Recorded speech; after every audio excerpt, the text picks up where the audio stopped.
ये खूबसूरत कहानी आदरणीय लेखिका रीमा शर्मा जी द्वारा लिखी गई है। आपके दौरान लिखी गई ये अमूल्य रचना हमारे चैनल के माध्यम से लोगों तक पहुंचाने के लिए हम आपके बहुत आभारी हैं। कहानी का अंतिम भाग देखने से पहले इसके पहले सभी भाग अवश्य देखें। जय ऑफिस में जल्दी जल्दी अपना काम देख रहा था। वो बस थोड़ी देर के लिए ही ऑफिस आया था। वो जल्दी से अपना काम खत्म करके वैदेही के पास जाना चाहता था। उधर वैदेही अपने कमरे में बेपरवाही से सो रही थी, इस बात से बेखबर कि आने वाले पल में उसकी जिंदगी में कोई तूफान आने वाला है। सुजीत ने जय के कमरे का दरवाजा आहिस्ता से खोला और दबे पांव कमरे में आया। वो वैदेही को बेड पर सोया देखकर उसके पास आया और गंदे तरीके से मुस्कुराकर अपनी हवस भरी नजरों से उसके चेहरे को घूरने लगा। उसने आहिस्ता से अपनी उंगली से उसके माथे को छुआ। वैदेही नींद में गुनगुनाई। सुजीत ने तुरंत हाथ पीछे ले लिया। कुछ देर बाद उसने फिर से उसके गाल पर उंगली छुआई, फिर उसके माथे से घुमाकर उसके गाल और गर्दन तक उंगली घुमाई।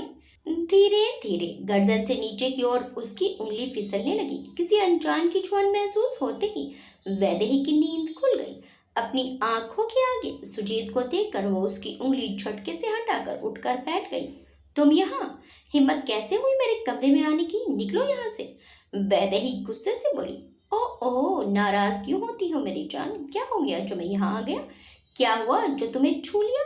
सुजीत उसके करीब आया, उसके गालों की ओर अपना हाथ बढ़ाया। वैदेही ने उसका हाथ झटक दिया। घटिया इंसान, खबरदार, जो मुझे छूने की कोशिश की तो। रिश्तों की मर्यादा भूल गए हो तुम। मैं तुम्हारे छोटे भाई की पत्नी हूँ। ओह प्लीज, मुझे तुम्हारे इस ज्ञान की जरूरत नहीं है। मेरी बात मान लो, किसी को कुछ पता नहीं चलेगा, प्रॉमिस। सुजीत गंदी तरीके से बोला। छी, शर्म नहीं आती ऐसी बातें करते हुए? हटो मेरे रास्ते से। वैदेही गुस्से से बोली और बाहर जाने लगी। सुजीत ने उसे पकड़ लिया। क्या बदतमीजी है ये? छोड़ो मुझे, मैं शोर मचाऊंगी। लगता है जय की उस दिन की मार भूल गए। वैदेही उससे छूटने की कोशिश करने लगी। कुछ नहीं भूला मैं। अपने अपमान का बदला तो मैं जय से लेकर ही रहूंगा, साथ ही तुम्हारा घमंड भी चूर करूंगा। और तुम चाहे कितना भी शोर मचाओ, सुनने वाला कोई नहीं है, क्योंकि इस वक्त घर में कोई नहीं है। सुजीत हंसते हुए बोला। ये देखकर वैदेही ने उसके हाथ पर काट लिया। सुजीत ने उसे छोड़ दिया। साली, मुझे काटती है। सुजीत ने गुस्से में एक जोरदार थप्पड़ वैदेही को मार दिया। वैदेही का सिर टेबल से टकरा गया। उसे चोट लग गई। होठों के किनारे पर भी कट लग गई। सुजीत ने वैदेही को बेड पर खींचकर पटका और उसके ऊपर झुकते हुए बोला। बहुत हाथ पैर चलते हैं तेरे। तेरी सारी अकड़ निकालता हूँ आज। सुजीत उसके साथ जबरदस्ती करने लगा। सुजीत उसके ऊपर झुकता ही जा रहा था। वैदेही ने अपनी आंखें बंद की और अपनी पूरी ताकत लगाकर एक जोरदार धक्का सुजीत को दिया। वो नीचे फर्श पर जा गिरा। वैदेही तुरंत उठ खड़ी हुई और दरवाजा खोलकर बाहर नीचे की ओर भागी। सुजीत भी उसके पीछे पीछे आया। कॉरिडोर से होते हुए वो सरपट दौड़े जा रही थी और रास्ते में जो भी चीज आती उससे टकराती जा रही थी। वो भागते हुए नीचे आई। रुक जा साली, कहाँ भाग कर जाएगी? आज तो मेरे हाथ से नहीं बच सकती। सुजीत ये बोलकर उसके पीछे दौड़ता हुआ आया। वैदेही नीचे आकर बदहवासी बुरी हालत में दरवाजे की ओर भागने लगी। वो भागते हुए दरवाजे पर किसी से टकरा गई। किसी ने उसे अपनी मजबूत बाहों में थाम लिया। वैदेही ने चेहरा ऊपर करके देखा तो वो जय था। जय को देखकर उसके चेहरे पर मुस्कान आ गई। वैदू, तुम ऐसे? ये सब क्या? जय वैदेही की हालत देखकर बोला और उसने उसके पीछे दौड़ते सुजीत को देखा। आप आ गए? वो मेरे साथ जबरदस्ती?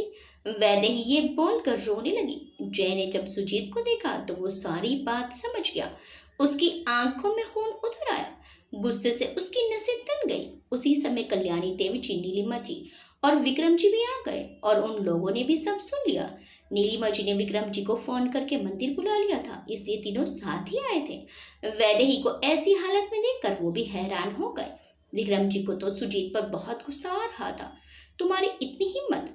विक्रम जी ने सुजीत को जोरदार थप्पड़ जड़ दिया। जय, देख क्या रहे हो? इसने हमारे खानदान की इज्जत पर हाथ डालने की कोशिश की है, मारो इसे। कल्याणी देवी जी गुस्से से अपनी आंखों से अंगारे बरसाते हुए बोली।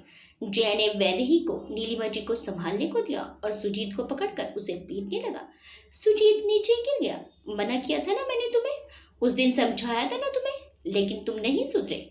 जय सुजीत को जमीन से उठाकर एक बार फिर पीटने लगा। जय के मुंह से ये सुनकर सभी हैरान हो गए।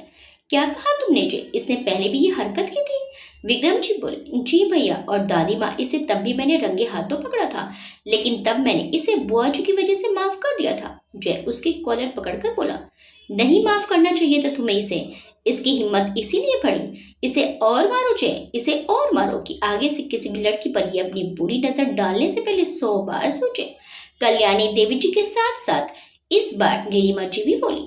जय ने मार मार कर सुजीत को अधमरा कर दिया। अपने कमरे में सोती सगुना जी ने जब शोर सुना तो वो भी बाहर आई। सुजीत को जय से पिटते देखकर वो दौड़ कर आई। वो जय को रोकते हुए बोली, जय क्या कर रहे हो? तुम्हारी हिम्मत कैसे हुई मेरे बेटे पर हाथ उठाने की? जय का हाथ छोड़ो सगुना, सुजीत को इसके किए की सजा मिलकर रहेगी। कल्याणी देवी जी ने सख्ती से कहा, किस बात की सजा? किया क्या है इसने जो आप इस लड़के से पिटवा रही हो? इसकी इतनी हिम्मत की ये मेरे बेटे को पीटे? और सुजीत की हिम्मत कैसे हुई कि हमारे खानदान की इज्जत पर हाथ डाले, हमारे खानदान की बहू को गंदी नजरों से देखे, उसे छुए? कल्याणी देवी जी गरज कर बोली। एक पल को सगुना जी स्तब्ध सी रह गई। बोलो, चुप क्यों हो? है कोई जवाब? माँ आप, मैं अपने बेटे को अच्छे से जानती हूँ, इसने कुछ नहीं किया होगा, जरूर इस लड़की ने ही कुछ किया होगा। सगुना जी वैदेही को घूर कर बोली, ए लड़की बता सच क्या है? क्यों गलत इल्जाम लगा रही है मेरे बेटे पर? बोल।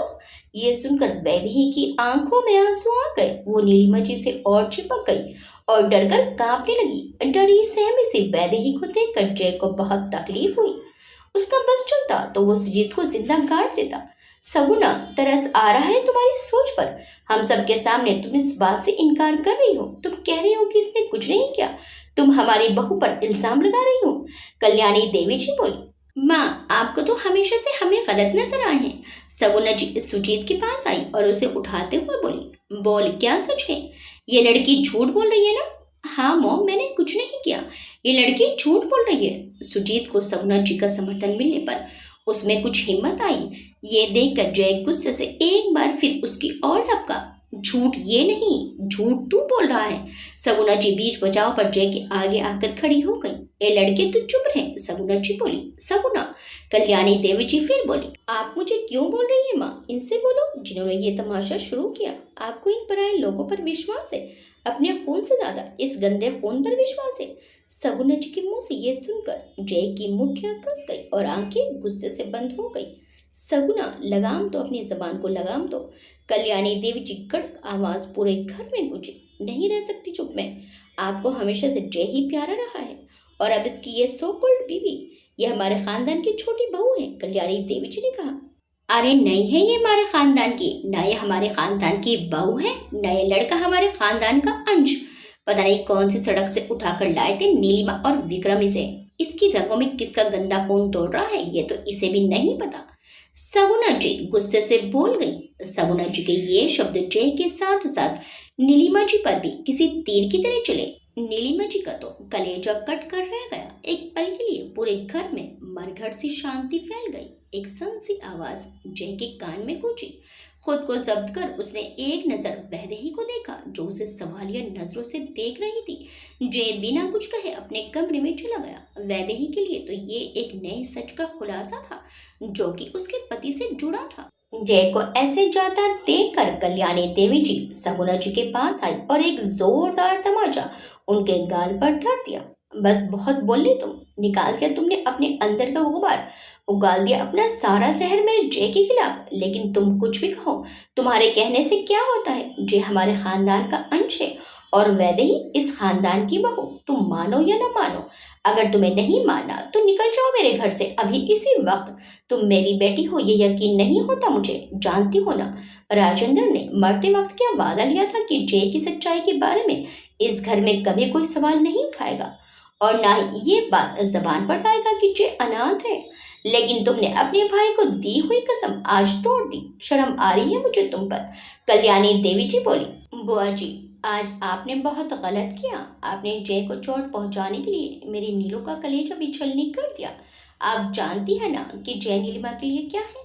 विक्रम जी ने नीलिमा जी को देखकर कहा, जिनकी आंखों में आंसू थे, लेकिन खुद को जब्त किए वो वैदेही को संभाले किसी तरह खड़ी थी। विक्रम, मुझे मेरे कमरे में छोड़ दो। इससे कुछ भी कहना बेकार है। इसे अपने किए पर कोई पछतावा नहीं, कल्याणी देवी जी दुखी होते हुए बोली और विक्रम जी के साथ अपने कमरे में जाने लगी। कुछ दूर चलकर वो रुकी और बिना पलटे बोली, विक्रम, डॉक्टर को बुलाकर सुजीत की मरहम पट्टी करवा देना। और हाँ सुगुना, आज जो तुम्हारे बेटे ने हरकत की है ना, उसके बाद मैं इसे इस घर में देखना भी नहीं चाहती। लेकर चली जाओ इसे मेरी नजरों से, इस घर से दूर। अब मैं इसकी शक्ल भी नहीं देखना चाहती, समझी। कल्याणी देवी जी अपने कमरे में चली गई। वैदेही अभी भी हैरान परेशान सी नीलिमा जी को देख रही थी। मैं जानती हूँ तुम्हारे मन में बहुत सवाल हैं और अब वक्त आ गया है कि तुम्हें तुम्हारे सवालों के जवाब मिले। तुम जैसे कुछ पूछकर उसे हर्ट करो, मैं खुद ही बता देती हूँ। लेकिन पहले तुम मेरे साथ चलो, तुम्हें दवाई लगा दूँ। नीलिमा जी वैदेही को अपने कमरे में ले जाने लगी। विक्रम जी कल्याणी देवी जी को छोड़कर वैसे लिविंग एरिया में आए। मन तो नहीं है कि तुम्हारे जख्मों पर दवा लगे, क्योंकि तुम उसके लायक नहीं हो, लेकिन सब तुम्हारी तरह नहीं होते। विक्रम जी ने सुजीत को देखकर कहा और डॉक्टर को कॉल करके बुला लिया। और बुआ जी, आपसे मैं क्या कहूँ, आप बड़ी हैं मुझसे, इसलिए बदतमीजी नहीं कर सकता, लेकिन आज जो सुजीत ने किया उसकी कोई माफी नहीं हो सकती। सगुना जी ने गुस्से से मुंह फेर लिया। आप जानती हैं ना कि जय पापा के लिए क्या था। पापा की जान बसती थी उसमें। आज अगर मैं आपके सामने सही सलामत हूँ तो उसकी वजह सिर्फ जय है, और आप उसे गंदा खून कह रही हैं। और सुजीत ने जो हरकत की है उसके खून के बारे में क्या ख्याल है आपका? उसकी रगों में तो आपका खून है ना, फिर भी अब आप क्या कहेंगी कि आपका खून भी गंदा है? विक्रम, सगुना जी तेज आवाज में बोली, नहीं बुआ जी, आज मैं बोलूंगा और आप सुनेंगी। मैं हमेशा चुप रहता हूँ, शांत रहता हूँ, लेकिन इसका ये मतलब नहीं कि मैं किसी की गलती को भी चुपचाप बर्दाश्त कर लूँ। और मैं क्या जानता नहीं कि ये आपकी आंखों में क्यों खटकता है, क्योंकि आपकी नजर इस जायदाद पर है। ये सुनकर सगुना जी हैरानी से विक्रम जी को देखने लगी।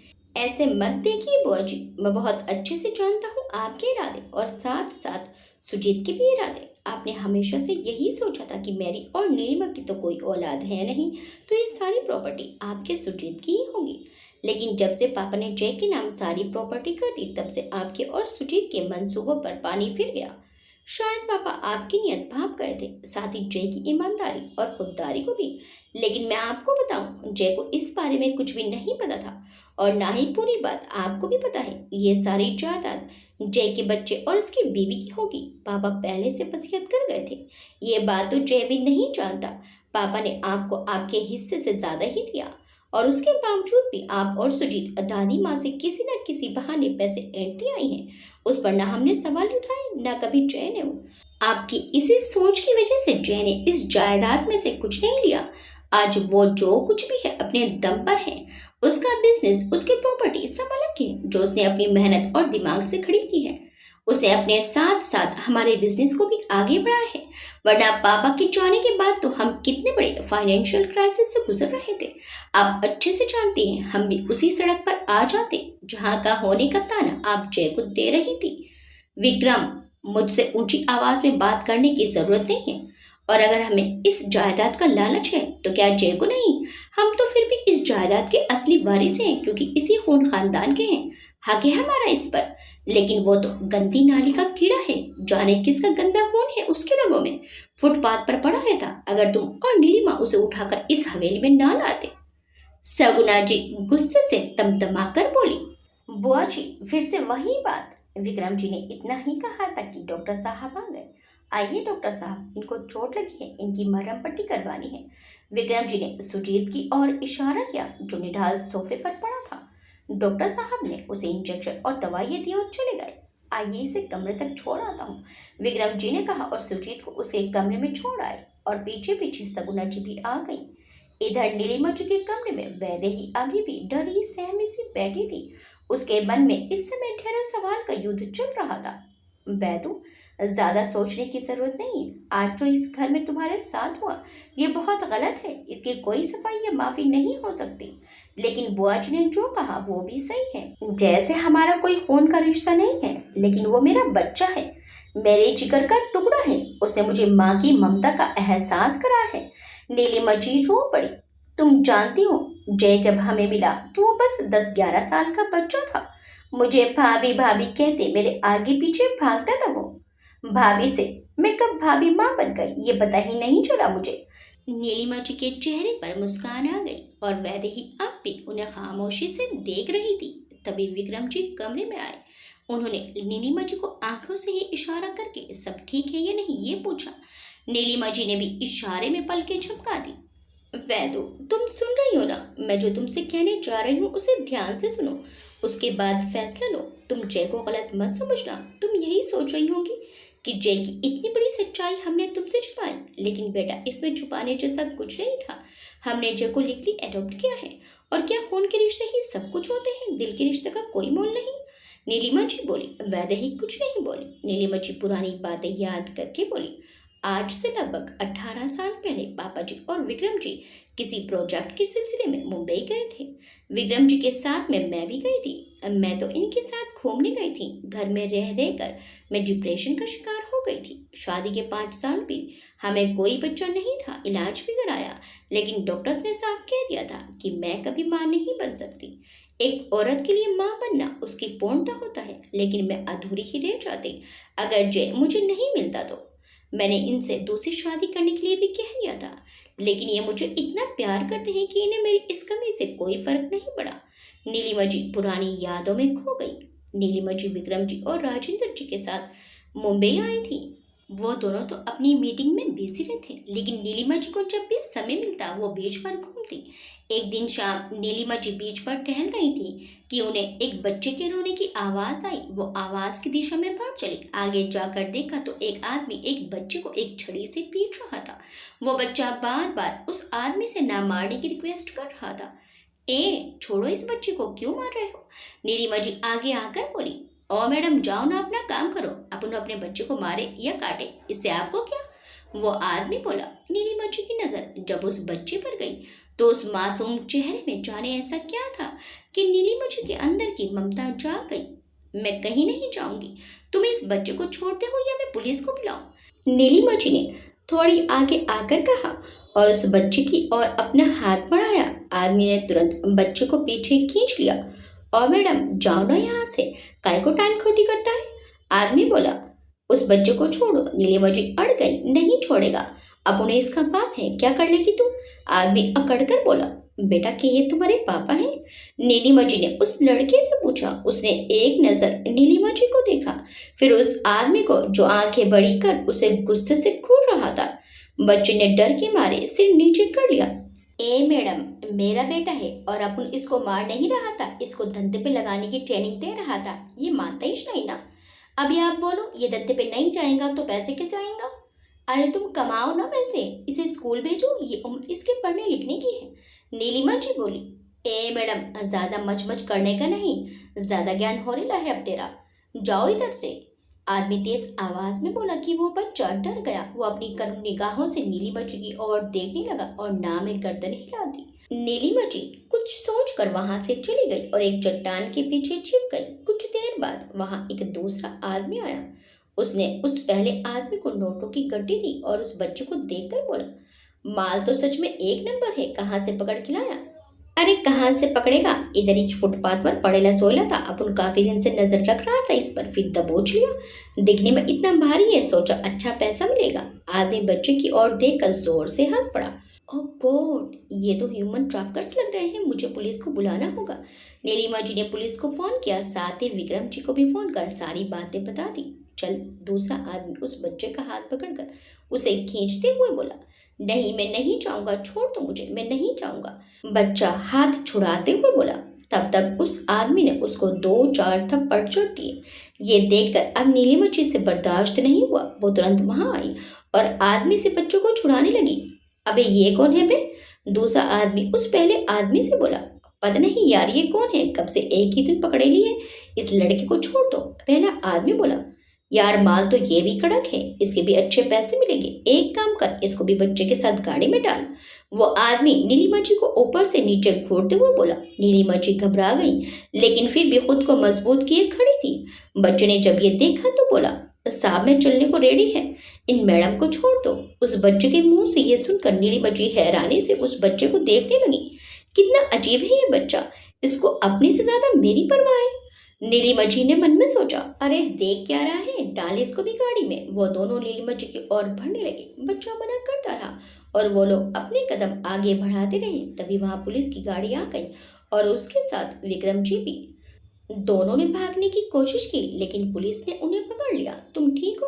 विक्रम जी ने नीलिमा जी को गले लगाकर कहा। जी मैं ठीक हूँ, लेकिन ये बच्चा, नीलिमा जी ने कहा तो विक्रम जी ने बच्चे की ओर देखा। वो बच्चा अचानक बेहोश होकर जमीन पर गिर गया। विक्रम जी ने उसे अपनी गोद में उठाया और गाड़ी में डालकर हॉस्पिटल ले गए। डॉक्टर ने चेकअप किया और बाहर आकर नीलिमा जी और विक्रम जी से बोले, मिस्टर विक्रम, बच्चे को फिजिकली बहुत टॉर्चर किया गया है। उसके पूरे शरीर पर जगह जगह चोट के निशान हैं और शायद पिछले कुछ दिनों से प्रॉपर डाइट ना लेने की वजह से ये बहुत वीक हो गया है। इसे हेल्थी डाइट की जरूरत है। ये सुनकर नीलिमा जी की आंखें भर आई। ठीक है डॉक्टर, हम इसकी केयर करेंगे, आप उसका ट्रीटमेंट कीजिए, विक्रम जी बोले। बच्चे का इलाज हुआ, वो काफी हद तक ठीक भी हो गया। नीलिमा जी की केयर, प्यार और ममता से उसको हॉस्पिटल से डिस्चार्ज मिल गया। पुलिस ने फॉर्मेलिटी कंप्लीट करने के लिए बच्चे से पूछा, बेटा तुम्हें कहाँ छोड़े, तुम्हारा घर कहाँ है? कहीं नहीं साहब, आप मुझे किसी फुटपाथ पर छोड़ दो, मैं वहीं रहता हूँ। दिन भर कुछ मजदूरी करके अपना पेट पालता हूँ और रात में उसी फुटपाथ पर सो जाता हूँ। मेरा कोई नहीं है, ना माँ ना बाप ना कोई रिश्तेदार। बच्चे ने एक फीकी मुस्कान के साथ कहा तो नीलिमा जी का कलेजा मुंह को आ गया। हाय री नियति, कैसा खेल खेलती है। एक तरफ करोड़ों की दौलत, लेकिन बच्चे को तरस गई नीलिमा जी, और एक तरफ ये अकेला बच्चा भूखा नंगा फुटपाथ पर रहने वाला किसी के प्यार और ममता के लिए तरस गया। विक्रम जी ने नीलिमा जी की ओर देखा। वो उनके मन के भावों को समझ रहे थे। तुम्हारा नाम क्या है? नीलिमा जी ने पूछा। कोई नाम नहीं है, कोई कहता है ए कुत्ते इधर आ, तो कोई कहता है ए फुटपाथी है, कोई गंदी नाली का कीड़ा, तो कोई छोटू। जिसको जो मन करे उसी नाम से पीटता है। बच्चा फीकी मुस्कान के साथ बोला। लेकिन नीलिमा जी की आंखों में नमी आ गई। उसने कितनी सहजता से अपने नाम उन दोनों को बता दिए थे। विक्रम जी ने बच्चे को एक फुटपाथ किनारे उतार दिया। नीलिमा जी ने भरी नजरों से उसे देखा। इसके पहले कि वो और भावुक होती, विक्रम जी ने गाड़ी आगे बढ़ा दी। एक बात कहूँ आपसे, नीलिमा जी बोली। प्लीज नीलू, अब ये मत कहना कि तुम उस बच्चे को अपने साथ घर ले जाना चाहती हो, विक्रम जी बोले। मैं यही चाहती हूँ। पता नहीं क्यों उस बच्चे को देखकर मेरे अंदर ममता का सागर उमड़ पड़ता है। अपना अपना सा लगता है वो बच्चा। नीलू, तुम जानती हो ना तुम क्या चाह रही हो? घर पर दादी माँ, पापा, बुआ जी सबको क्या जवाब देंगी हम? विक्रम जी ने कहा तो नीलिमा जी शांत हो गई और उदासी से अपना चेहरा नीचे कर लिया। विक्रम जी ने जब उनका बुझा चेहरा देखा तो गाड़ी घुमा ली। नीलिमा जी हैरानी और खुशी से विक्रम जी को देखने लगी। अभी इस बच्चे को इस फुटपाथ पे से तो ले जाए, आगे क्या होगा मैं नहीं जानता, लेकिन कम से कम उस बच्चे को अपने घर ना सही इस फुटपाथ से बेहतर तो जिंदगी दे ही सकते हैं। नीलिमा जी के चेहरे पर मुस्कान आ गई। दोनों फिर से उस जगह पहुंचे जहां उन्होंने इस बच्चे को छोड़ा था। दोनों गाड़ी से बाहर आए। उन्हें देखकर मुस्कुराता हुआ छोटू भी उनके पास आने लगा कि उसकी नजर विक्रम जी के पीछे खड़े बाइक सवार पर गई, जो हाथों में गन लिए विक्रम जी पर निशाना लगाए गोली चलाने ही वाला था कि छोटू ने विक्रम जी को धक्का दे दिया। विक्रम जी जमीन पर गिर गए। तब तक गोली चल चुकी थी। एक गोली छोटू के कंधे में लग गई थी। उसे कंधे से खून की धारा छूट गई थी और छोटू वहीं जमीन पर गिर पड़ा। आसपास के लोग इकट्ठा हुए। तब तक बाइक सवार फरार हो गए। नीलिमा जी तो बुद्ध बनी सब देखती ही रह गई। चंद सेकंड में ये क्या हो गया? उसके सामने छोटू का खून से सना शरीर पड़ा था। विक्रम जी ने एक नजर नीलिमा जी को देखा और तुरंत उठकर छोटू के पास आए और उसे गोद में उठाकर गाड़ी में डाला। नीलिमा, जल्दी गाड़ी में बैठो, हमें हॉस्पिटल जाना है। नीलिमा जी ने नहीं सुना। इस बार विक्रम जी ने हॉर्न बजाया। नीलिमा जी चौंक कर अपने होश में आई। नीलिमा, गाड़ी में बैठो, हमारे पास टाइम नहीं है, हॉस्पिटल जाना है, विक्रम जी ने फिर से कहा। हाँ हाँ हाँ, नीलिमा जी ने सिर हिलाया और गाड़ी की पिछली सीट पर बैठकर छोटू का सिर अपनी गोद में ले लिया। नीलिमा जी छोटू को गोद में लेकर पीछे बैठी रही। छोटू के खून से उनके सारे कपड़े रंग गए। वो बीच बीच में छोटू को आवाज भी लगाती। छोटू, तुम्हें कुछ नहीं होगा, मैं तुम्हें कुछ नहीं होने दूंगी, प्लीज भगवान इस बच्चे को बचा लेना। नीलिमा जी की आंखों से अविरल धारा बहने लगी। कुछ ही देर में वो लोग हॉस्पिटल पहुंचे। तुरंत इलाज शुरू हुआ। डॉक्टर, इस बच्चे को कुछ नहीं होना चाहिए, इसे आपको किसी भी हालत में बचाना होगा। विक्रम जी ने डॉक्टर के सामने हाथ जोड़ लिए। डॉक्टर उन्हें दिलासा देकर ऑपरेशन रूम में चले गए। राजेंद्र जी को पता चला तो वो भी हॉस्पिटल पहुंचे। विक्रम बेटा, तुम ठीक हो? ये सब कैसे हुआ? कौन थे वो लोग? राजेंद्र जी ने विक्रम जी को गले से लगा लिया। मैं ठीक हूँ पापा, लेकिन वो बच्चा, उसने मुझ पर चलाई गोली अपने ऊपर ले ली, वरना आज इस जगह मैं होता। विक्रम जी रोते गले से बोले, ऐसे नहीं बोलते बेटा, कुछ नहीं होगा तुम्हें और ना ही उस बच्चे को। राजेंद्र जी ने कहा। उनकी नजर नीलिमा जी पर गई, जो एकटक अपने खून से सने कपड़े देख रही थी। राजेंद्र जी ने विक्रम जी की ओर देखा। वो सदमे में है पापा, इसको उस बच्चे से कुछ ज्यादा ही लगाव हो गया है। तुम नीलिमा को संभालो। राजेंद्र जी के कहने पर विक्रम जी उनके पास आए। विक्रम जी को देखकर उनके सीने से लगकर नीलिमा जी फपक पड़ी। मैं मनहूस हूँ, मेरी किस्मत में किसी पर ममता लुटाना नहीं है, शायद इसीलिए आज तक मेरी गोद सुनी है। अब देखो ना, उस बच्चे के लिए मन में ममता की भावना जागी तो उसकी जान पर बनाई। मेरे सुहाग को बचाने के लिए उसने अपनी जान लगा दी। ये सब मेरी वजह से हुआ है। नीलिमा जी का रोना देखकर विक्रम जी की आंखें भी नम हो गई। उन्होंने खुद को संभाला और हल्के हल्के नीलिमा जी का सिर सहलाने लगे। नीलिमा, तुम्हारी वजह से कुछ नहीं हुआ है, ऐसा मत सोचो, और कुछ नहीं होगा उसे, वो ठीक हो जाएगा। विक्रम जी नीलिमा जी को समझाने लगे। नीलिमा जी रोते रोते उनकी बाहों में झूल गई। नीलू नीलू। विक्रम जी ने उनके कान थपथपाए। उन्होंने तुरंत ही नर्स को आवाज लगाई। नीलिमा जी को इलाज के लिए पास के ही कमरे में लिटा दिया। छोटू का ऑपरेशन खत्म हुआ और डॉक्टर बाहर आए। राजेंद्र जी और विक्रम जी तुरंत डॉक्टर के पास आए। वो दोनों कुछ पूछते उससे पहले डॉक्टर बोले, मिस्टर सिंह, बच्चा सच में फाइटर है, गोली लगने के बावजूद भी सरवाइव कर गया। शायद आप लोगों की दुआओं का असर है। अभी तो वो बेहोश है, लेकिन खतरे से बाहर है, सुबह तक होश आ जाएगा। विक्रम जी और राजेंद्र जी के चेहरे पर मुस्कुराहट आ गई। Thank you doctor, thank you so much, Vikram ji ने खुश होकर कहा। डॉक्टर मुस्कुराते हुए वहां से चले गए। नीलिमा जी को जब होश आया तो उन्हें बता दिया गया कि छोटू खतरे से बाहर है। पुलिस आई, सारी लीगल फॉर्मेलिटीज पूरी की, शूटर को ढूंढने का बोलकर चली गई। अगली सुबह छोटू को होश आया। अपने सामने नीलिमा जी और विक्रम जी को देखकर उसके चेहरे पर मुस्कुराहट आ गई। कैसे हो बेटा? राजेंद्र जी ने प्यार से उसके चेहरे पर हाथ फेर कर कहा। छोटू उन्हें अजनबी नजरों से देखने लगा। ये मेरे पापा हैं, विक्रम जी ने छोटू से कहा, और आज से तुम्हारा भी, राजेंद्र जी ने कहा तो नीलिमा जी और विक्रम जी उन्हें हैरानी से देखने लगे। हाँ, तुम दोनों ने सही सुना, ये मेरा छोटा बेटा है और यह हमारे साथ हमारे घर में ही रहेगा। राजेंद्र जी ने विक्रम जी और नीलिमा जी को देखकर कहा। उन्होंने फिर से छोटू को देखा और उसके सिर पर प्यार से हाथ घुमाकर बोले, बेटा घर चलोगे? अपने घर? छोटू ने बस मुस्कुराकर सिर हिला दिया। धीरे धीरे छोटू रिकवर हुआ। राजेंद्र जी उसे इंदौर ले आए। नीलिमा जी और विक्रम जी के साथ किसी बच्चे को देखकर कल्याणी देवी जी ने सवाल किया। विक्रम जी ने मुंबई में जो कुछ भी हुआ वो सब कल्याणी देवी जी को बता दिया। सब जानकर उन्हें बहुत दुख हुआ। छोटे से बच्चे ने उनके खानदान के बेटे की रक्षा की है, ये जानकर उसको अपने गले से लगा लिया और खुले दिल से छोटू का अपने परिवार में स्वागत किया। तुम नहीं जानते बेटा तुमने क्या किया है, आज से तुम मेरे भी पोते हो, दादी माँ ने कहा और नौकर से छोटू का कमरा रेडी करवाने के लिए कहा। दिन बीतने लगे। समय का पहिया अपनी गति से चलता रहा। छोटू इस घर में सबका लाडला हो चुका था। राजेंद्र जी और नीलिमा जी की तो जान बसती थी उसमें, कुछ तो उसकी मासूमियत और कुछ उसकी ईमानदारी की वजह से। नीलिमा जी ने सोचा क्यों न छोटू को भी स्कूल भेजें। उन्होंने विक्रम जी से बात की। हाँ ठीक है, कल चलते हैं, उसका एडमिशन करा देते हैं, विक्रम जी ने कहा। विक्रम जी और नीलिमा जी दोनों नीचे आए। दादी माँ, पापा, मैं और नीलिमा सोच रहे हैं कि छोटू का स्कूल में एडमिशन करा दें, विक्रम जी ने कहा। ये सुनकर छोटू बहुत खुश हुआ। हाँ हाँ, क्यों नहीं, करवा दो एडमिशन, लेकिन इसका कुछ नाम भी रखना है, ये छोटू ही नाम लिखवाओगे स्कूल में?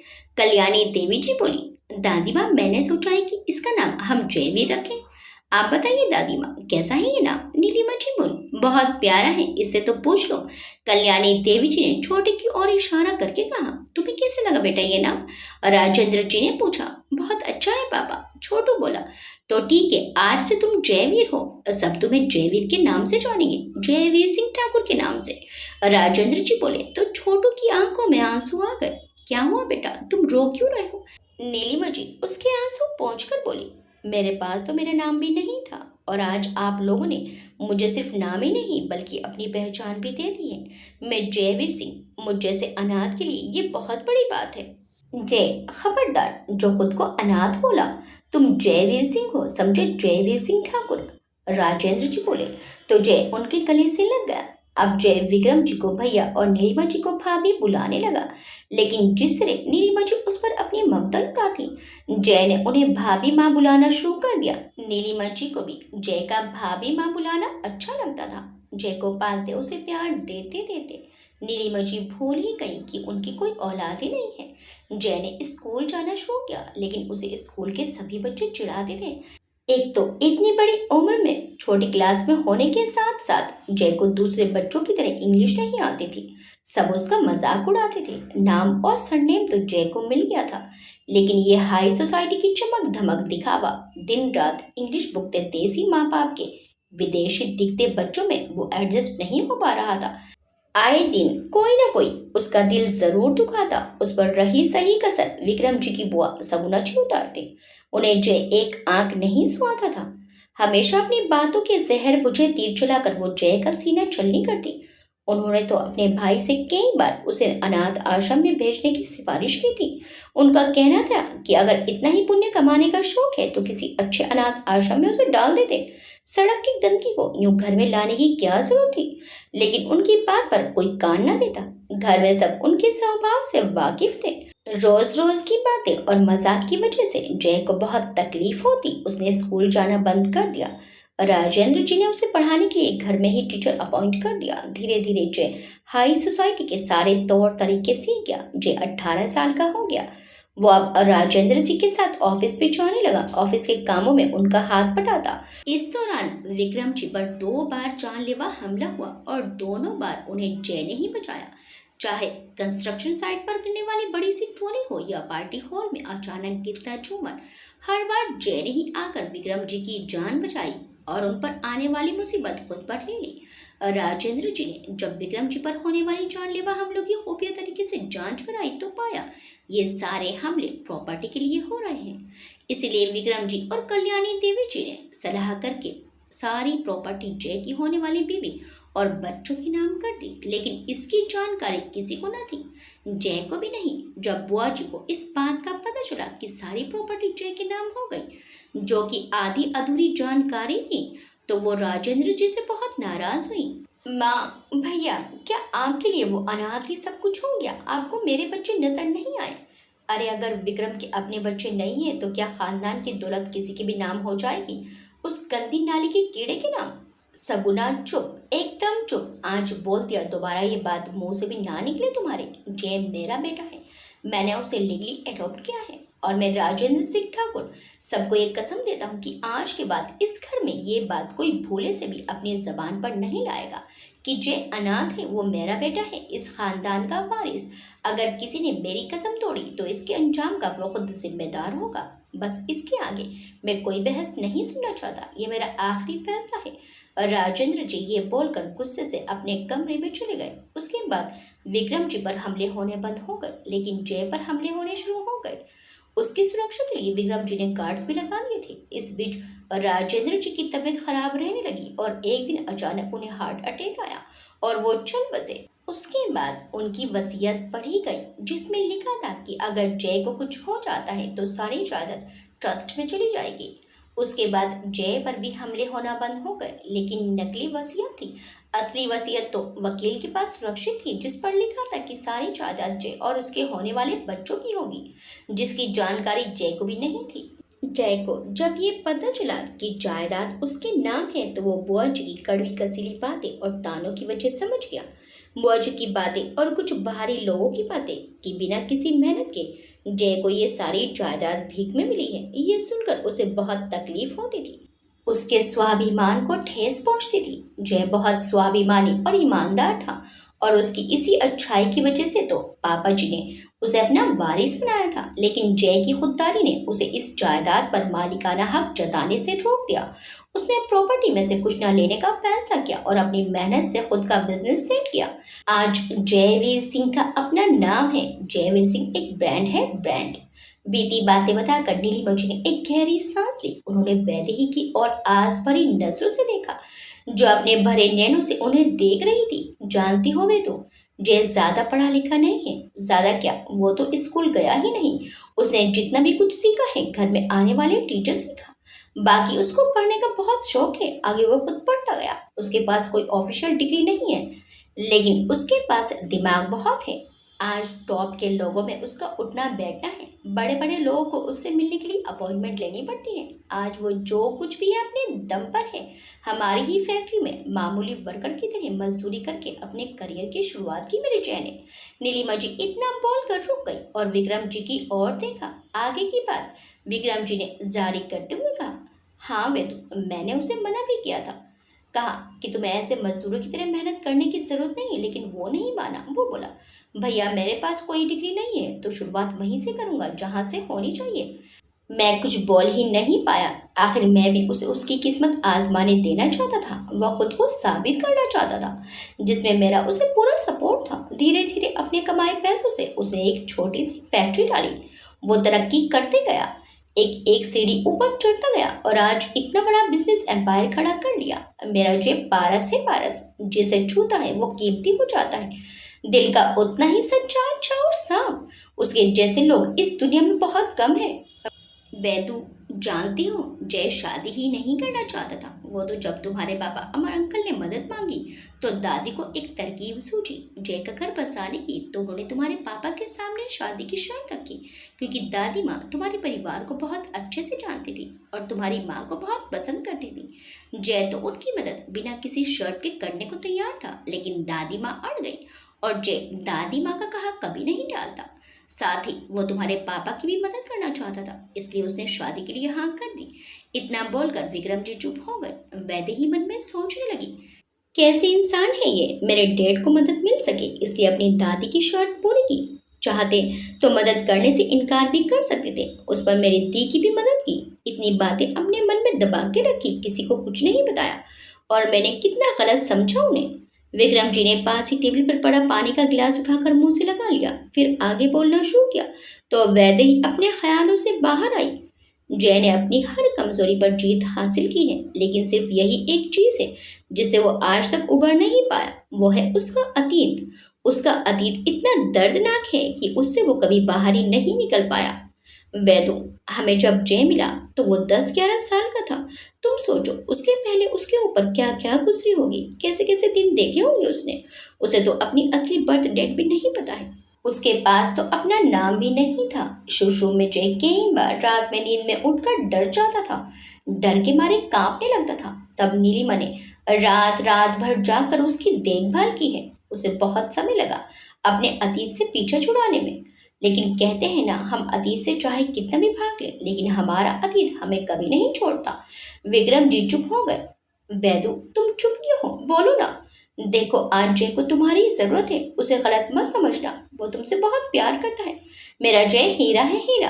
नीलिमा जी रोते हुए बोली। वैदेही को चुप देखकर अब वो डरने लगी। उसकी चुप्पी नीलिमा जी को डरा रही थी। वैदू, तुम सुन रही हो ना, कुछ तो बोलो। मेरे जय का साथ दोगी ना, उसे गलत तो नहीं समझोगी ना। नीलिमा जी का गला भर आया। वो भरी नजरों से विक्रम जी को देखने लगी। उन्हें गलत समझने का सवाल ही नहीं उठता भाभी। आखिर वैदेही ने इतनी देर की चुप्पी तोड़ी। मैं उन्हें कभी गलत नहीं समझ सकती। मैं तो ये सोच रही थी कि किस मिट्टी से बने हैं ये। क्या आज के जमाने में भी उनके जैसा कोई होता होगा। आज मुझे पता चला कि ये हर समय मुझे बार बार मेरी पढ़ाई पर ध्यान देने के लिए क्यों कहते थे। इन्हें मेरा सपना, मेरी पढ़ाई क्यों इतनी इम्पोर्टेंट लगती थी, क्योंकि ये कभी पढ़ ही नहीं पाए। ये मुझे इंडिपेंडेंट बनाना चाहते हैं। मैं उन्हें कैसे छोड़ सकती हूँ भाभी। मैं भी उनसे बहुत प्यार करती हूँ, बहुत प्यार करती हूँ उनसे। वैदे ही बोली और उठकर कमरे से बाहर जाने लगी। कहाँ जा रही हो वैदू, नीलिमा जी ने पूछा। उनके पास भाभी, उन्हें मेरी जरूरत है। ये बोलकर वैदे ही कमरे से बाहर आ गई। नीलिमा जी की आंखों में आंसू और होंठों पर मुस्कुराहट आ गई। उन्होंने आंसू पोंछे और विक्रम जी की ओर देखकर बोली, अब मेरी जय की जिंदगी भी पूरी हो जाएगी और उसकी जिंदगी में भी खुशियां आएंगी। विक्रम जी ने अपना सिर हिलाया और उन्हें अपने सीने से लगा लिया। वैदे ही अपने कमरे में आई। वो जय को ढूंढने लगी। जय उसे कहीं नजर नहीं आया। उसने स्विमिंग पूल की तरफ का दरवाजा खोलकर देखा तो जय अंधेरे में झूले पर बैठा शून्य में ताकता दिखाई दिया। वैदे ही उसके पास आई और उसके बगल में बैठ गई। दोनों खामोश थे, कुछ देर की चुप्पी के बाद जय ने बिना उसकी ओर देखे बोला, तो आज तुम्हें मेरी असलियत पता चल गई। वैदेही ने जवाब दिया। ये सुनकर जय की आंखों से आंसुओं की धारा बहने लगी। उसने खुद को जब्त किया और आगे बोला, तुम चाहो तो मुझे छोड़ सकती हो, मैं रोकूंगा नहीं। तुम अपने बारे में कोई भी फैसला ले सकती हो, क्योंकि अब तो नफरत हो रही होगी तुम्हें मुझसे। नहीं, आपके लिए और इज्जत बढ़ गई है मन में। वैदेही की ये बोलते ही जय उसे हैरानी से देखने लगा। हाँ, आज के बाद आपके आगे ये सिर आपके सजदे में ही झुकेगा। वैदेही उसकी ओर देखकर बोली। जय फीका मुस्कुराया और झूले से उठ गया। वैदेही ने उसका हाथ पकड़ लिया। कहाँ जा रहे हो? जय ने पलटकर उसे नहीं देखा और बिना कुछ बोले कमरे में आया। जय आज अंदर से इतना टूटा हुआ था कि वो वैदेही के सामने कमजोर नहीं पड़ना चाहता था। वैदेही की आंखों से भी दो बूंद लुढ़क आए। मैं आपको ऐसे अकेले खुद से जूझती नहीं देख सकती, वैदेही बोली और वो भी उसके पीछे पीछे कमरे में आई। जय उसे देखकर वॉशरूम में जाने लगा। वैदेही ने फिर से उसका हाथ थाम लिया। आज आपको हमेशा की तरह वॉशरूम में भागने का मौका नहीं दूंगी। वैदू प्लीज, क्यों कर रही हो ऐसा? चाहती क्या हो तुम? आपके मन की बात जानना चाहती हूँ, वो सब जानना चाहती हूँ जो आपके मन में है, जो आप किसी अपने से कहना चाहते हो। मुझे कहकर अपना मन हल्का कर लीजिए प्लीज वेदु। मुझे किसी की दया सहानुभूति की जरूरत नहीं है। जे अपना हाथ छुड़ाकर बोला। ये दया नहीं है और ना ही सहानुभूति। एक पत्नी की अपने पति के लिए परवाह है और उसका हक है अपने पति के बारे में सब जानने का। वैदेही जय की आंखों में झांक कर बोली। क्या जानना चाहती हो कि मैं एक अनाथ हूँ, एक अनवांटेड किड जिसे अपने माँ बाप के बारे में कुछ नहीं पता? ये जो मैं बार बार खुद को जयवीर सिंह ठाकुर बड़े गर्व से बोलता हूँ। ना तो ये नाम मुझे मेरे जन्म से मिला है, ना ये सरनेम। कितनी रातें मैंने सड़कों पर भूखे प्यासे गुजारी हैं। सर्दी गर्मी धूप बारिश मौसम चाहे कितने बदले, लेकिन मेरे लिए एक जैसे ही रहते हैं। कभी कभी भूख लगने पर कूड़े के ढेर में से खाने की चीज़ें ढूंढ कर खाई हैं मैंने। मैं कभी स्कूल नहीं गया क्योंकि मुझे सभी चिढ़ाते थे। मैं भूला नहीं हूँ मेरा अतीत, लेकिन याद करने से पुराने जख्म हरे हो जाते हैं। ये तो मैं खुशकिस्मत था कि मुझे भाभी माँ मिली, वरना फुटपाथ पर ही पड़ा होता। बोलते बोलते उसका गला भर आया। वैदेही उसके पास आई, अपनी उंगलियों से उसके आंसू पोंछे। आज आप चाहे जितना आंसू बहा लो, लेकिन इसके बाद नहीं। जय ने उससे दूर जाना चाहा, लेकिन वैदेही ने उसे खुद से दूर जाने नहीं दिया। जय की आंखों में देखकर वैदेही ने उसकी आंखें चूम ली। जय इस एहसास में डूब गया। वैदेही के दूर होते ही उसने आंखें खोलकर उसे देखा। उसकी आंखों में आज कुछ अजनबी से भाव थे। जय उसमें बहक रहा था। वैदेही खुशबू में जय मदहोश हो रहा था। वह खुद को संयत कर अपनी नजरें फेर कर जाने लगा कि वैदेही ने फिर से उसे रोक लिया। जय ने उसे देखा। आपके हर सवाल का जवाब देना चाहती हूँ, वैदेही ने धीरे से उसके पास आकर कहा। जय उसे असमंजस से देखने लगा। वैदेही उसकी आंखों में देखकर अपने पंजों पर उछलकर खड़ी हुई और धीरे से जय के होठों पर अपने अधर रख दिए। वैदेही की ओर से ये पहली पहल थी। पहले तो जय हैरान हो गया और अपनी आंखों को बढ़ाकर वैदेही को देखने लगा, लेकिन आहिस्ता आहिस्ता उस एहसास से उसकी आंखें बंद हो गई। कुछ देर बाद जय ने उससे अलग होना चाहा, लेकिन वैदेही पूर्ण समर्पण की भावना से उसकी बाहों में पिघलने लगी। आज वो जय की संपूर्ण हो जाना चाहती थी। वो जय को अपने प्यार का एहसास दिलाना चाह रही थी। जय ने वैदेही के चेहरे को हथेलियों में भरकर बड़ी शिद्दत से देखा। उसके होंठ वैदेही के चेहरे से होते हुए उसकी गर्दन पर फिसलने लगे। दोनों एक दूसरे के एहसास में खोए एक दूसरे को पा लेना चाहते थे। प्यार की आड़ी टेढ़ी गलियों से गुजरकर आखिर दोनों ने एक दूसरे को पूर्ण रूप से बाहे लिया। फिर तो कब शाम ढली कब रात हुई, इसकी दोनों को कोई खबर ही नहीं रही। जैसे बरसों से तपती धरती पर सावन की फुहार पड़ी हो, सदियों से प्यासे चातक को स्वाति नक्षत्र की बूंद मिली हो, वैसे ही आज जय और वैदेही का रिश्ता पूर्ण समर्पण से पूरा हुआ। प्यार ऐसा ही होता है, खुद को खोकर अपने अस्तित्व को बुलाकर एक दूसरे में एकाकार होना ही तो प्यार की सुंदरता होती है। शरीर की परिधि को लांग कर ही तो आत्मा का आत्मा से मिलन होता है। तन के साथ साथ जय की आत्मा का वैदेही की आत्मा से भी मिलन हो गया। सुबह जय की नींद खुली तो अपनी बाहों में चैन से सोती वैदेही को देखकर उसके चेहरे पर मुस्कान आ गई। आज उसे अपने अंदर एक सुकून महसूस हो रहा था। आज उसे सब कुछ अच्छा लग रहा था। उसका मन बहुत खुश था। जब से शादी हुई थी वो ये सोचकर परेशान रहता था कि जब वैदेही को उसकी सच्चाई पता चलेगी तो क्या होगा। अगर वैदेही ने उसे छोड़ दिया तो इसीलिए वो वैदेही से दूर रहने की कोशिश करता था, पर उसे कब वैदेही से प्यार हो गया उसे खुद पता ही नहीं चला। वैदेही ने उसे दिल की गहराइयों से अपनाया है। आज उसके दिल से बहुत बड़ा बोझ हट गया था। उसे अपना मन बहुत हल्का महसूस हो रहा था। वो वैदेही को देखते हुए अपने मन में बोला, थैंक यू वैदू, मेरी जिंदगी में आने के लिए, मुझे पूरा करने के लिए। अब मैं तुम्हें खुद से कभी दूर नहीं जाने दूंगा। अब मुझे ईश्वर से कोई शिकायत नहीं। उसने मुझे माँ से बढ़कर भाभी माँ दी, पिता से बढ़कर पिता दिए, भाई से बढ़कर भाई दिया, सबसे प्यारी दादी माँ दी, और आज इतनी प्यार करने वाली पत्नी देकर मेरे जीवन को खुशियों से भर दिया।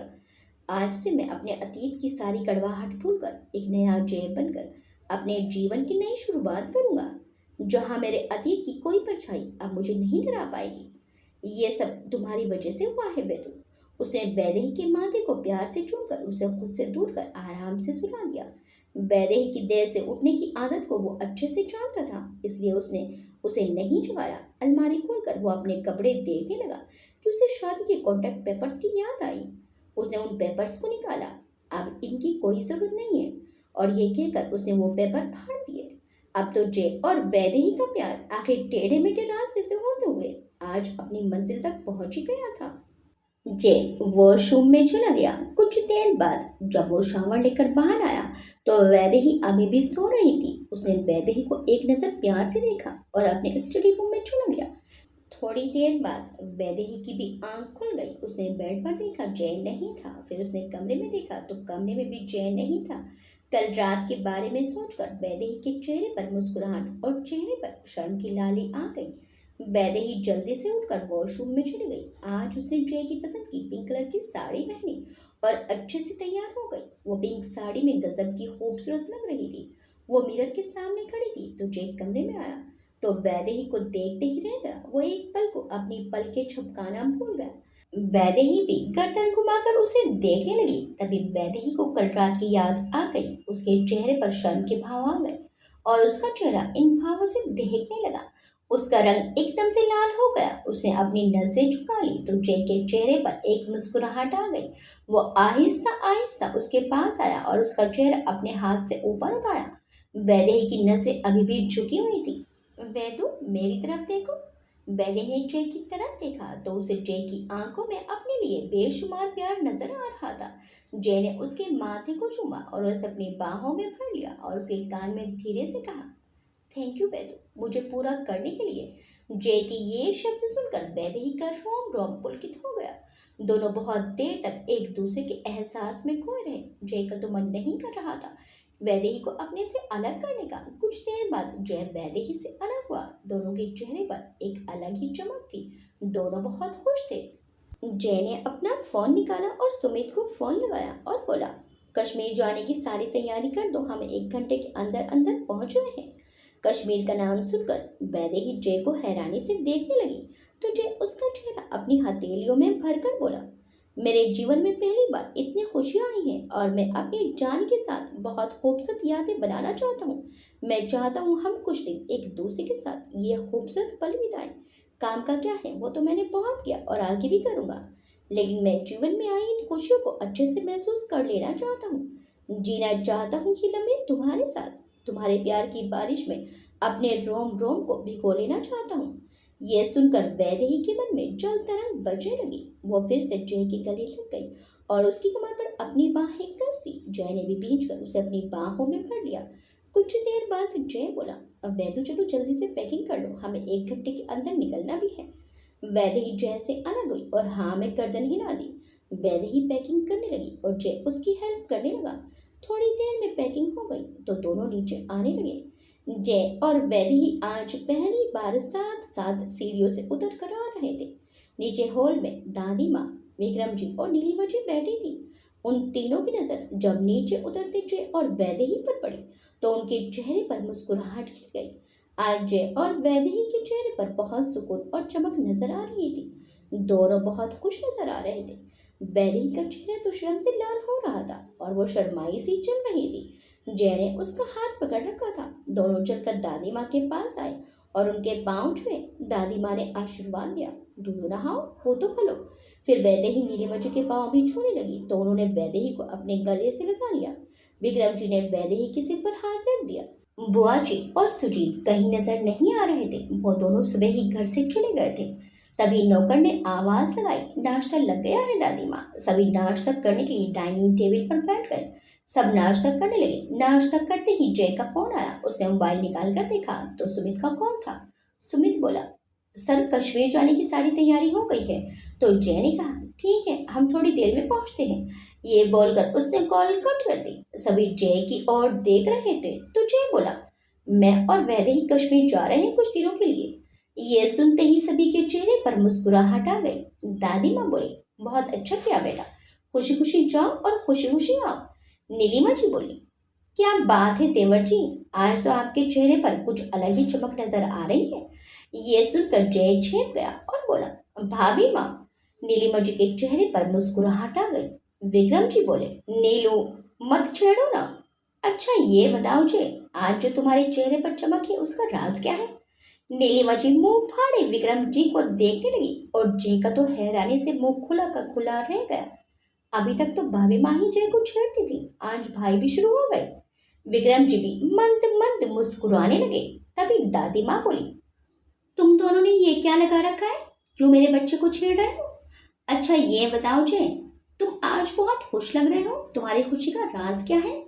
अब तो जय अपनी आंखें बड़ी करके हैरानी से देखने लगा। दादी माँ आप भी। वैसे ही तो शर्म से गड़ी जा रही थी। जय के रिएक्शन पर सब जोर जोर से हंसने लगे। दादी माँ बोली, बेटा तुम्हें आज खुश देखकर हमें बहुत अच्छा लग रहा है, इसलिए हम भी तुम्हारी खुशी में खुश हो रहे हैं। अच्छा चलो, तुम्हें देर हो जाएगी, नाश्ता कर लिया है ना, तो जाओ दोनों। ये सुनकर जय और वैदेही के चेहरे पर भी मुस्कान आ गई। उन दोनों ने सबका आशीर्वाद दिया और एयरपोर्ट के लिए निकल गए, जहाँ जय का जेट पहले से ही रेडी था। सुमित वहां उनका इंतजार कर रहा था। सुमित को कुछ इंस्ट्रक्शन देकर जय और वैदेही प्यार की गलियों में जाने के लिए निकल गए। कश्मीर जाकर दोनों ने खूब इंजॉय किया। जय की जिंदगी में तो पहली बार ये खुशियां आई थी। वो इन लम्हों को भरपूर जी लेना चाहता था। वैसे तो जय देश विदेश घूम गया, पर बस काम के लिए कभी कहीं घूमने की उसकी इच्छा ही नहीं होती थी। वो अपना काम करता और लौट आता था। जय और वैदेही ने 5-6 दिन एक दूसरे के साथ बहुत खूबसूरत पल बिताए और एक दूसरे को अपने प्यार का गहराइयों तक एहसास कराया। एक दूसरे के रोम रोम को अपने प्यार की बारिश में भिगोकर दोनों लौट आए। घर आकर भी जय और वैदेही एक दूसरे के साथ ज्यादा से ज्यादा समय बिताते, अपने दिल को खोलकर एक दूसरे के सामने रखते और जीवन के अच्छे और बुरे पल एक दूसरे को बताते। एक दूसरे के बिना अब दोनों से नहीं रहा जाता। घर में दादी माँ, विक्रम जी और नीलिमा जी बहुत खुश थे। दोनों के प्यार को देखकर दादी माँ के कहे अनुसार जय और वैदेही का अनचाहा बंधन अटूट बंधन में बदल गया था। दिन जैसे पंख लगाकर उड़ रहे थे। देखते देखते 1 महीना गुजर गया। एक सुबह वैदेही सोकर उठी। जय वहीं काउच पर बैठा अपने लैपटॉप पर कुछ काम कर रहा था। वैदेही ने उसकी ओर मुस्कुराकर देखा और उठकर जाने लगी। जय ने वैदेही को देखा और वो भी मुस्कुराकर वैदेही को देखने लगा। वो अपना लैपटॉप रखकर वैदेही के पास आने लगा। वैदेही अभी कुछ कदम चली ही थी कि उसको बहुत तेज चक्कर आया और वो लड़खड़ाकर गिरने लगी कि भागकर जय ने उसे अपनी बाहों में थाम लिया। वैदेही बेहोश होकर उसकी बाहों में झूल गई थी। जय ये देखकर घबरा गया। उसने जल्दी से वैदेही को बेड पर लिटाया, उसके गाल थपथपाकर उसे उठाने की कोशिश की, पर वैदेही पर कोई असर नहीं हुआ। उसने जल्दी से सुमित को कॉल करके डॉक्टर को घर भेजने के लिए कहा। फिर उसने नीलिमा जी को फोन किया। नीलिमा जी फोन सुनते ही जल्दी से ऊपर आ गई। थोड़ी देर में डॉक्टर आ गई। उसने सबको बाहर भेज दिया और चेकअप किया। वैदेही होश में आ गई थी। डॉक्टर बाहर आई तो बाहर विक्रम जी, नीलिमा जी के साथ दादी माँ भी थी। वो जिद करके विक्रम जी के साथ ऊपर आ गई थी। जय बहुत घबरा रहा था। डॉक्टर ने बाहर आकर कहा, कांग्रेचुलेशन मिस्टर जयवीर, आप पिता बनने वाले हैं। ये सुनकर दादी माँ, नीलिमा जी और विक्रम जी की खुशी का कोई ठिकाना ही नहीं रहा। डॉक्टर आगे बोली, आपकी मिसेस के कुछ टेस्ट करने होंगे, आप इन्हें हॉस्पिटल लेकर आ जाइएगा। जय ने कहा, ठीक है, मैं आ जाऊंगा। डॉक्टर चली गई। जय के चेहरे पर खुशी तो बहुत थी, पर कुछ घबराहट भी थी। सभी अंदर आए और वैदेही को आशीर्वाद देकर चले गए। कमरे में अब जय और वैदेही थे। जय वैदेही के पास आया। वो कुछ बोल ही नहीं पा रहा था। वैदेही ने उसका हाथ अपने हाथ में लिया और उससे पूछा, आप खुश नहीं हैं? जय की आंखों में आंसू आ गए। वो बोला, मैं बहुत खुश हूँ, लेकिन क्या तुम खुश हो? वैदेही के चेहरे पर मुस्कुराहट आ गई। उसकी नजरें शर्म से झुक गई। जय आगे बोला, मुझे लगा कि तुम मुझसे नाराज होगी। वैदेही अपनी नजरें उठाकर हैरानी से उसे देखने लगी। मैं आपसे क्यों नाराज होने लगी? वैदेही ने कहा। जय बोला, अभी तुम्हारी पढ़ाई पूरी नहीं हुई और तुम्हारा सपना भी पूरा नहीं हो पाया, और फिर ये बच्चा, मुझे लगा कि अभी तुम्हें बच्चा नहीं चाहिए होगा। वैदेही ने जय को देखकर कहा, हाँ मेरा सपना बड़ा है, मुझे अपनी पढ़ाई पूरी करनी है, पर मेरा सपना मेरे बच्चे से बड़ा नहीं है। ये मेरे प्यार की निशानी है। एक माँ बनने के सुख के आगे हर सपना छोटा होता है। मैं बहुत बहुत खुश हूँ। आपने मुझे दुनिया की सबसे बड़ी खुशी दी है। और रही बात मेरे सपने की, तो जब मेरे पास दादी माँ, भैया, भाभी और आप हैं, तो मुझे किसी चीज़ की चिंता नहीं है। मेरा सपना भी ज़रूर पूरा होगा और हमारी ज़िंदगी की सबसे बड़ी खुशी, हमारा बच्चा भी हमारे साथ होगा। कुछ समय की ही तो बात है, 9 महीने तो यूं ही निकल जाएंगे। और वैसे भी मैं एक डॉक्टर बनने वाली हूँ, तो मुझे पता है कि ज़िंदगी कितनी अनमोल होती है। ये बच्चा तो हम सबके लिए अनमोल है। ये हमारे जीवन में खुशियाँ ही खुशियाँ भर देगा। वैदेही की बातें सुनकर जय के मन से बोझ उतर गया। उसने वैदेही को अपनी बाहों में भर लिया। उसकी आंखों से लगातार आंसू बह रहे थे। उसका दिल खुशी से भर गया। वो बहुत देर तक वैदेही को बाहों में भरे आंसू बहाता रहा। वैदेही की गर्दन उसके आंसुओं से भीग गई। वैदेही भी इस भावुक पल में खुद को रोने से रोक नहीं पाई। दोनों बहुत देर तक रोते रहे। वैदेही उससे अलग हुई। उसने जय के अपने हाथों से आंसू पोंछे और जय की आंखों में देखकर बोली, अब तो आपके दिल में कोई बात नहीं है ना? आप खुश है ना? जय के होंठों पर एक बहुत ही प्यारी सी मुस्कुराहट आ गई। वह खुश होते हुए बोला, खुश नहीं, बहुत बहुत बहुत खुश हूँ। तुम नहीं जानती कि तुमने मुझे कितनी बड़ी खुशी दी है। मेरा तुमसे वादा है कि मैं तुम्हारा सपना भी जरूर पूरा करूंगा और हमारा बेबी अपनी माँ को एक फेमस सर्जन के रूप में जरूर देखेगा और अपनी माँ पर बहुत गर्व करेगा। जय आज बहुत खुश था। अब उसकी खुशी का कोई ठिकाना नहीं था। कुछ दिनों में वैदेही का रिजल्ट भी आ गया। इस बार भी उसने कॉलेज में टॉप किया था। जय ने कॉलेज के डीन से बात की। उन्हें भी अब जय और वैदेही के बारे में पता चल गया था। डीन ने बताया कि इंटर्नशिप 12 महीने की है और वैदेही को अपनी इंटर्नशिप 2 साल के अंदर अंदर पूरी करनी होगी। वैदेही चाहे तो 1 साल बाद भी इंटर्नशिप कर सकती है।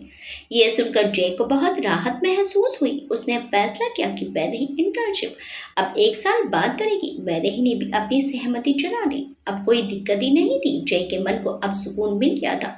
वैदेही के सपने में अब कोई अड़चन नहीं आएगी। वो वैदेही को चेकअप के लिए हॉस्पिटल लेकर गया। अल्ट्रासाउंड होने पर पता चला कि वैदेही जुड़वा बच्चों को जन्म देने वाली है। यह खबर सुनकर तो जय खुशी से पागल हो उठा। वो वैदेही को घर लेकर आया और सबको ये खबर सुनाई तो सबकी खुशी दुगनी हो गई।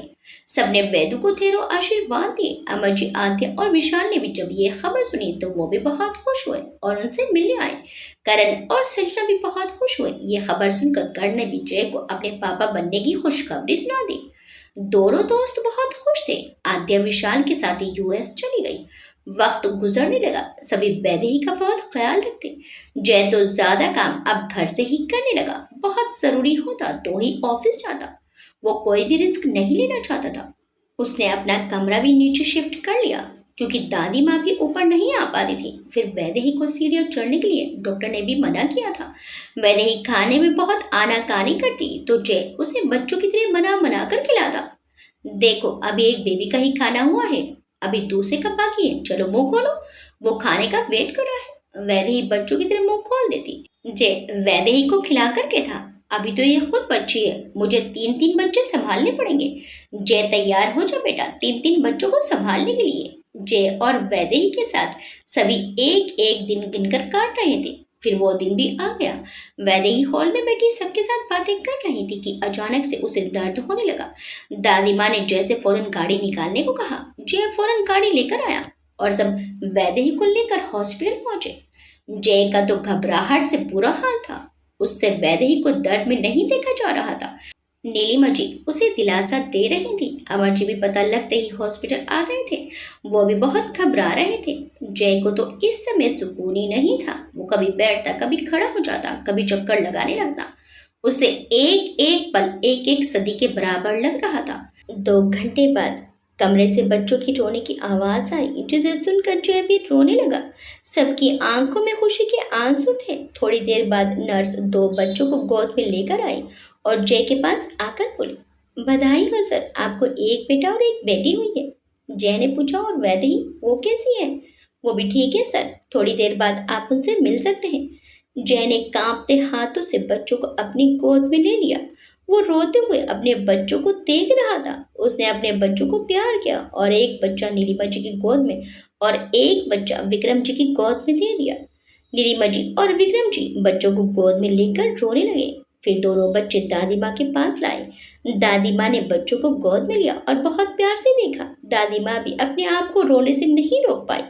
उन्होंने अमर जी को अपने पास बुलाया, जो एक तरफ खड़े आंसू बहा रहे थे। अमर जी दादी माँ के पास आकर बैठ गए और दादी माँ ने बच्चे उनकी गोद में दे दिए। अमर जी आंसू भरी आंखों से उन्हें देखने लगे। फिर नर्स दोनों बच्चों को लेकर चली गई। थोड़ी देर बाद सब वैदेही के कमरे में आए। अभी वैदेही दवाई के नशे के असर में ही थी। सब बारी बारी से वैदेही से मिले और उसे आशीर्वाद देकर चले गए। जय उसके पास ही बैठ गया। पास ही झूले में दोनों बच्चे भी लेटे हुए थे। कुछ समय बाद वैदेही ने अपनी आंखें खोली। पास में जय को बैठे देखकर उसके चेहरे पर हल्की सी मुस्कुराहट आ गई। जय भी उसे देखकर मुस्कुराने लगा। जय ने उसके सिर पर हाथ फेरकर पूछा, वैदू, तुम ठीक हो ना?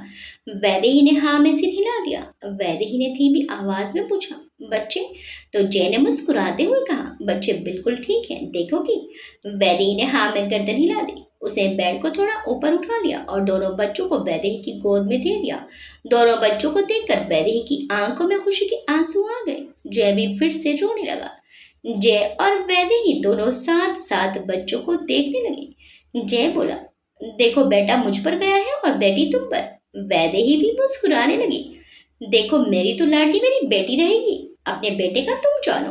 वैदेही बोली, और मेरा लाडला तो मेरा बेटा रहेगा, अपनी बेटी का आप जानो।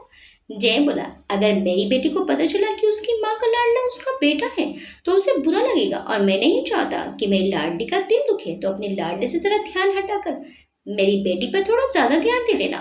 वैदेही मुंह बनाकर बोली, अच्छा, तो मेरे बेटे को भी तो बुरा लगेगा कि उसके बाबा उससे नहीं उसकी बहन से ज्यादा प्यार करते हैं, तो आप भी जरा अपनी लाडली से ध्यान हटाकर अपने बेटे पर ज्यादा ध्यान दे लेना। जय ने भी मुंह बनाकर वैदेही को देखा। दोनों एक दूसरे को देखकर हंसने लगे। जय बोला, मेरे दोनों बच्चे मेरी आंखों की तारे हैं, मैं अपने बच्चों को बहुत प्यार दूंगा। और ये कहकर जय ने दोनों बच्चों को चूम लिया। वैदेही प्यार से अपने दोनों बच्चों और जय को देखने लगी। एक दिन बाद वैदेही को हॉस्पिटल से छुट्टी मिल गई। वैदेही और बच्चों के स्वागत के लिए दादी माँ ने पूरी हवेली को फूलों से सजवाया और माता रानी का भंडारा करवाया। निशा, संजय, अमन और निखिल भी वैदेही से मिलने आए। निशा और संजय भी इंटर्नशिप के बाद शादी करने वाले थे। आद्या माँ बनने वाली थी, तो वो इसलिए यूएस से नहीं आ पाई और उसने वीडियो कॉल से ही बच्चों को देख लिया था। पूरी हवेली खुशियों से भर गई थी। अब तो नीलिमा जी, विक्रम जी सारे दिन बच्चों के साथ लगे रहते। वक्त गुजरा और सुजीत ने सब कुछ बर्बाद कर दिया। उसे जुए और शराब की ऐसी लत लगी कि उसने सब कुछ बेच खाया और इस सदमे में उसके पिता चल बसे। सगुना जी अकेली पड़ गई। एक दिन सुजीत ने उन्हें भी घर से बाहर निकाल दिया। उनके पास अब कोई ठिकाना नहीं रहा। उन्हें अब बहुत पछतावा हो रहा था। वो एक वृद्ध आश्रम में रहने लगी। जय को जब पता चला कि बुआ जी वृद्ध आश्रम में रहने लगी है, तो वो उनके पास गया और जब उसने उन्हें बताया कि वो उन्हें लेने आया है, तो उनकी आंखों से पश्चाताप के आंसू बहने लगे। उन्होंने जय के आगे हाथ जोड़ लिए। जय ने उनके हाथ पकड़ लिए। जय बोला, आपने कभी मुझे अपना नाम माना हो, पर मैंने आपको हमेशा अपनी बुआ जी माना है और एक भतीजे के होते हुए उसकी बुआ वृद्ध आश्रम में रहे, ये भतीजे को मंजूर नहीं। बुआ जी जय के गले लगकर खूब रोई। जय ने उनके आंसू पोंछे और उन्हें घर ले आया। घर में सब उन्हें देखकर हैरान हो गए, तो जय ने सबको सारी बात बता दी। बुआ जी ने सबसे अपने किए की माफी मांगी। अब बुआ जी बिल्कुल बदल गई थी। वो कोई भी कड़वी बात अपने मुंह से नहीं निकालती थी, बल्कि जय, वैदेही और दोनों बच्चों को बहुत प्यार करने लगी थी। दादी माँ अब अपनी बेटी में आए बदलाव को देखकर बहुत खुश थी। संजना ने भी एक प्यारे से बेटे को जन्म दिया। कुछ समय बाद आद्या ने भी बेटे को जन्म दिया। देखते देखते दोनों बच्चे 3 महीने के हो गए। आद्या की वजह से नामकरण का फंक्शन नहीं रखा गया था।